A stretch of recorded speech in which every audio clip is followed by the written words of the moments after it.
ഉത്തർപ്രദേശിലെ പ്രയാഗ്രാജ് എന്നറിയപ്പെടുന്ന പഴയ അലഹബാദ് നഗരത്തിൽ ഇത്തവണ നടക്കുന്ന കുംഭമേളത്തിൽ ഒരു ദിവസം 6 കോടിയോളം ആളുകൾ പങ്കെടുത്ത് ലോകശ്രദ്ധ പിടിച്ചുപറ്റിയിട്ടുണ്ട്.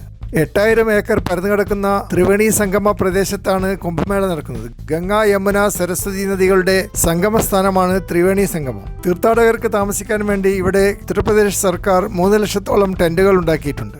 1000ഓളം പബ്ലിക് ടോയ്ലറ്റുകളും ഉണ്ടാക്കിയിട്ടുണ്ട്. 24 മണിക്കൂറും ഡ്രോൺ ഉപയോഗിച്ചുള്ള നിരീക്ഷണവും ഇവിടെ ഒരുക്കിയിട്ടുണ്ട്. കുംഭമേളയിൽ മാല വിൽക്കാനെത്തിയ മധ്യപ്രദേശ് സ്വദേശിനിയായ മൊണാലിസ എന്ന പെൺകുട്ടിയുടെ സൗന്ദര്യം യൂട്യൂബർമാരെ ആകർഷിക്കുകയും മൊണാലിസയുടെ വീഡിയോകൾ വൈറലായി മാറുകയും ചെയ്തിട്ടുണ്ട്.